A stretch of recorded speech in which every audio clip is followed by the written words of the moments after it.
I have a selfish question to ask about blockchain because you mentioned the paying forward mentality, which is really critical for the space and also for communities as well.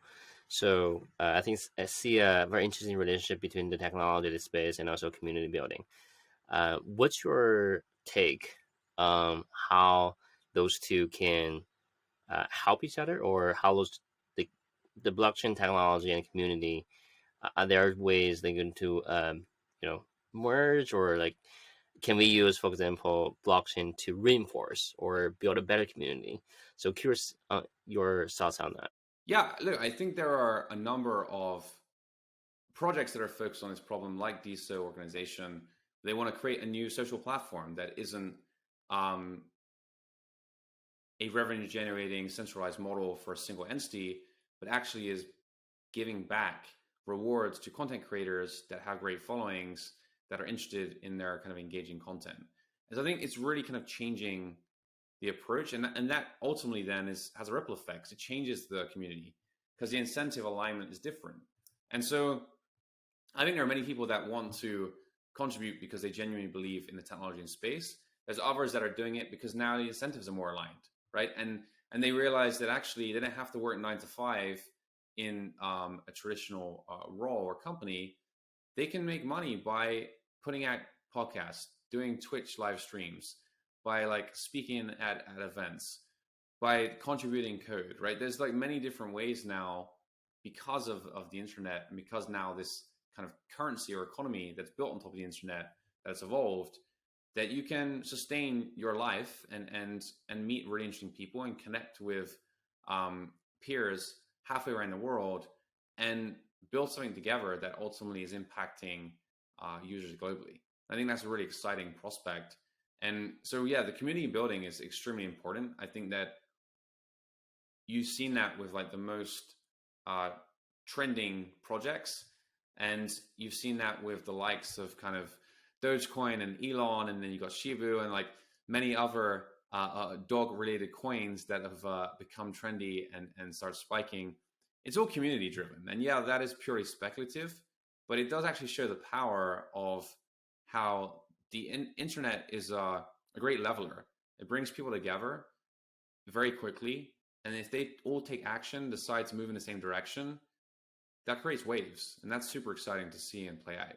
I've been so fascinated by like that space of community, because like the big news like this week as we're recording this is Rivian just went public and they reserved some equity for people who were early adopters and pre-ordered their cars. In a lot of ways, like now like those people are evangelists for Rivian and they're so excited, and now they get to participate in like the success of that company. In a lot of ways, like the implications for creators I think is so fascinating to be able to engage and have like more of an aligned community. So I think like those elements are really exciting. And like, and Jerry, so I like wrote this down in one of our notes as like a joke, but like, and you know, I don't know how, like maybe we follow this, maybe we don't, but like if we had an NFT as a ticket for like our ELC summit, and that was like access, but then it's like something that people could collect and hold on to for years to come, and like the value of that continues to grow, and maybe like build off of something like that. But that was something that I thought was like so fun in a way to engage people in a different way, but aligns their participation with you. Yeah, this is like my brain has blown up a lot this week, Lewis, preparing for our conversation. I've had to change a lot of my mental models for this. So Yeah. Yeah, I mean, NFTs are fascinating. Like, there's a lot of speculation with like artwork right now, but as you say, there are many real world use cases and applications. Some of the most interesting ones in my mind are actually around one article that I saw was around the pharmaceutical industry and how clinical trials now could potentially self fund by selling NFTs of their early research. And then those contributors are hoping that those clinical trials turn into some revelation, and the output is then a new medical approach, whether that's medicine itself or just a new way of diagnosing a particular ailment or illness. And I think that's super fascinating because traditionally in the medical field, funding has been kind of top down, right? There's grants available you have to apply for, there's limited funds available. If you suddenly open that up to everyone globally and say, hey, you can buy like this genome sequence, or you can buy this formula that helps to diagnose algorithmically like cancer in these images, like whatever part of the puzzle that you decide to invest in, and then potentially then even see a return if it then becomes mainstream and is a breakthrough that actually drives real value. I think it's super exciting. So you're going to see these different models where people now can self-fund projects that potentially have real world value and really actually accelerate innovation. The other thing I've seen is social enterprises. And so there's tons of social enterprises that are trying to do good all around the world. Humanitarian efforts, education, financial literacy, just to name a few. And I think, again, a lot of them previously relied on donations or corporate sponsors. Whereas now, if you're opening it up, you're saying, hey, we've got an NFT that, yeah, it is a sponsorship, but this token could potentially appreciate depending on XYZ mechanics that we build into our tokenomics.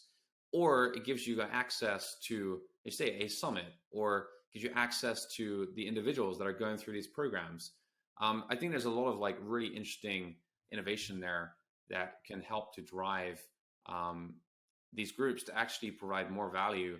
And again, remove the existing model of kind of this top-down approach where you have to have really expensive leadership running a charitable organization, and then flip it on its head and crowdsource the funding and crowdsource even the voting mechanism.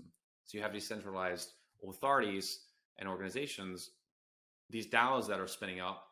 And so again, you can buy an NFT that becomes a vote to be able to actually decide on the direction of the funding that has been raised and how it's deployed. And again, I think this makes the whole space more accessible, more transparent, and hopefully will drive more value.